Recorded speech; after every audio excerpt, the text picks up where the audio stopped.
So we're here to solve the Statue Park loop puzzle by John Bulten. The variation as a whole is going to focus on, it looks like a few of these situations where, if you have two cells left on an edge, either the loop goes through them or both of the cells are used by the shape. And at the start, I see some of these early places that a loop can't be isolated into. These singleton cells must be marked. And in marking them in, you'll actually see that here are two cells that if one of them were part of the pentomino would limit the loop entirely, so neither of them would be part of the pentomino. And so we're going to form the loop ends like this, coming out. This loop end has to go through the white, so it's going to come through like this. We're going to form our first shape for sure, which is a Z, which we'll mark into the grid. And marking that in, we see that we can't take this cell, that would be a second Z, so we're going to have a pentomino shape that's growing further out, and the loop is going to keep growing further out as well. What can this shape be up here? Well, one thing to see is that we must use this cell. If we don't use this cell and form the shape, we would form an invalid pattern where the loop can't get to. So we always use this cell, and once this makes this L tetramino, it can make a valid P. Pentomino can make a valid L pentomino, but it can't make a U. U is isolated. And there's actually a sneaky bit in this puzzle, which should be obvious if you know the pentomino inventory very well. A U can only go into a loop puzzle if it has something like this cutaway cell, which we actually marked in gray for the solving app. But there is a U right around this space. And actually the U can't touch this corner, so we'll always take these three cells, and we'll see that if it took this corner and form another isolated bit. So there's a forcing for the U right at the start of the grid we could actually put right here. But for now, we'll act as if there are sort of other places to make progress until we come back there, but this will be a key deduction to recognize thermal limits.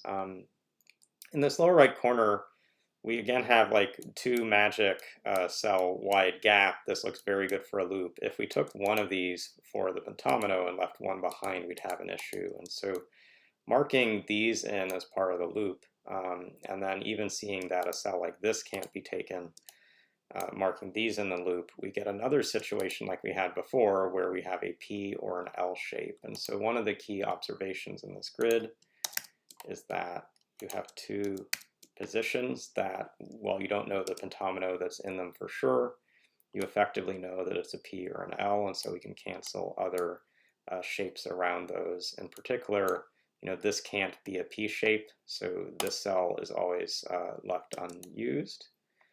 And just coming through and seeing that we actually have like this large gap, a 3-cell and a 3-cell, we've got to come through here. Another thing we can then start to note is how these other shapes start to come out. So on this bottom edge, we've got to connect all the way through. Once this cell is isolated because of the cells we marked around it, can't use this cell, or can't use this cell because the L is already in the grid. Let's start to show why it can't be the I, and I think the reason it can't be the I is right here. These three that are already connected are fairly likely to be an I or an L, maybe an N, but over here, this channel will have at least 3 cells that must be passed through by the loop unless the pentomino could fill them, but notice the pentomino can't take all of those cells, so this is always part of the loop. And if that's part of the loop, we now have this pentomino shape that can take one more up here, but always takes this cell. It can't take this cell because the L is already in the grid, and so this now for sure is the I.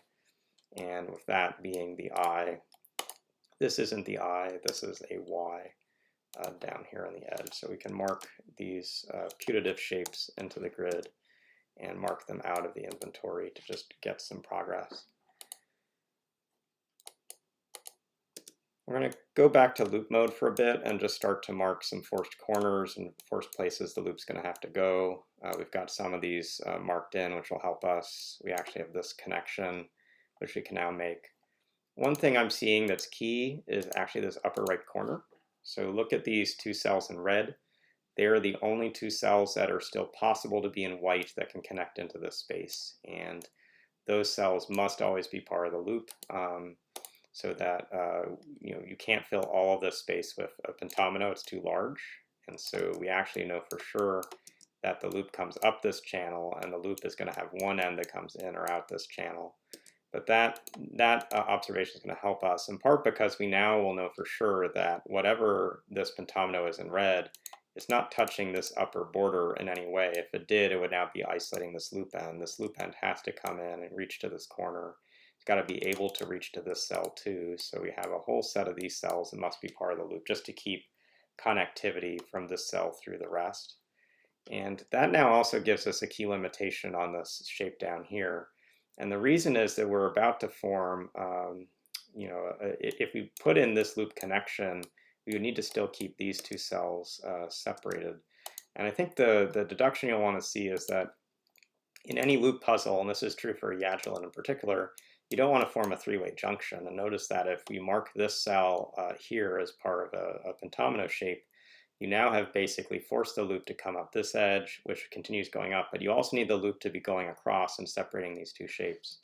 And that's not a valid use of the pattern anymore. And so this is the last cell for the I for sure. It actually now forces the last cell of a P and the last cell of an L. So we know these shapes. Putting these in the grid, we actually get quickly that the shape that's coming over here is a V. And so we can mark that off. We have this coming through this way. We have potentially more cells taken here. Let's think about what this shape can be and what the remaining cells will be. Notice if I use this cell, I must take this cell, but that's another P, so this cell is never used. If I only come down, I form another L. That doesn't look good, so I will have to form an N shape, and that's going to be like this. This will be the way that N goes.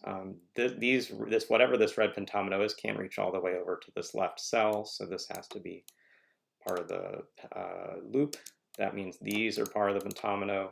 This cell is potentially isolated and will be our forced X, and the loop comes through like this. We've got a lot of things placed, so let's just mark the other ones we've marked. So N and X are now in the grid. We have W, U, T, and F to place. So we're going to come back over to here and start by seeing that this isn't a T, this isn't a U, this isn't an F. The only shape this can be is a W. It could be this W, or it could be this W. And a quick way to see which W it is to actually put in part of this loop. And if it were this W, you would form a closed loop too soon. So it must be this shape up here. Mark these in. We now have some more loop ends we can put in, and we have our W marked, and so we're now going to be at a stage where we're thinking of the U, the T, and the F to place, and actually the U is in the grid. I just didn't mark it off. The U is in the center, so I have the T and F to place, and I've got two pentominoes to go. Notice that whatever this one is, if this is a T or an F, these two must connect to be part of the other shape. There are only two shapes to place, and in a 3x3 square, they'll need to have the central connector. And now we can try to be a little bit clever, but understand what are the valid shapes around this. They still have a few options, but we're going to start this by just putting in loop sections. And notice that on the right side, the loop's about to close in itself if it doesn't come like this. So for sure, we have this shape and this coming through here.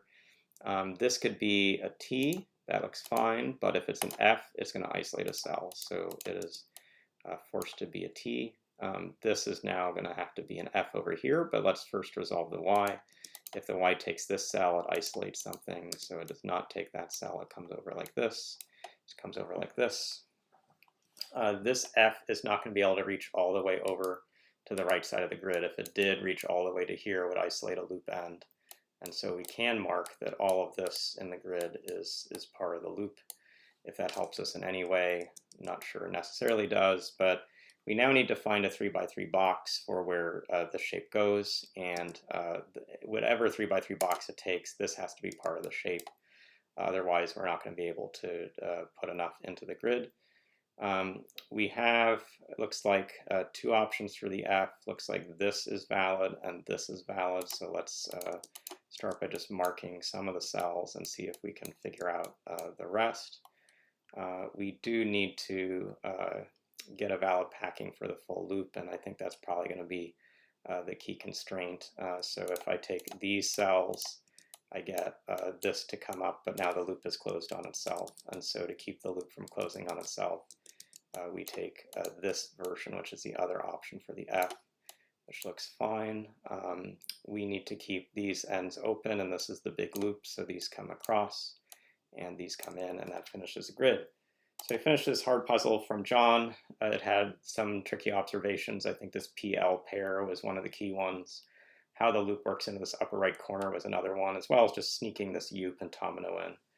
Once you do that, the rest of the grid is just working through the last of the inventory and finding the force placements for the T and the F. So I hope you got a sense of how to work through this challenging pentomino puzzle, and we'll see you again soon.